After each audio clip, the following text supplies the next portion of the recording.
Sir. சொல்லுங்கள் madam. Sir என் பேர் இளங்கொடி sir. என் பையன் இளமாறன் நம்ம ஸ்கூலில் தான் சார் படிக்கிறான். இப்போ தான் 6th முடிச்சிருக்கான் சார். அவன் முதல்ல விளையாட போகும்போது நான் அவனை அடிச்சிருக்கேன் சார் ஆரம்பத்துலலாம். ஆனால் அவன் விளையாட்டை நான் நேரில் எப்போ பார்த்தனோ, என் பையனுக்கு விளையாட்டை பிடிக்கல, அந்த விளையாட்டுக்கே என் பையனை எவ்வளோ பிடிச்சிருக்குன்னு நான் புரிஞ்சுக்கிட்டேன் சார். சார், ஆரம்ப காலத்தில் எனக்கும் விளையாட்டுன்னா ரொம்ப பிடிக்கும் சார். நான் விளையாட போகும்போதெல்லாம் என் காலத்தில் சோறு கிடைக்காது சார்.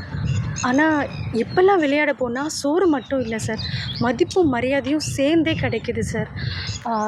சார், நீங்கள் மனசு வச்சிங்கன்னா உங்கள் கோச்சிங் சென்டரில் என் பையன் நல்லா விளையாடுவான் சார்.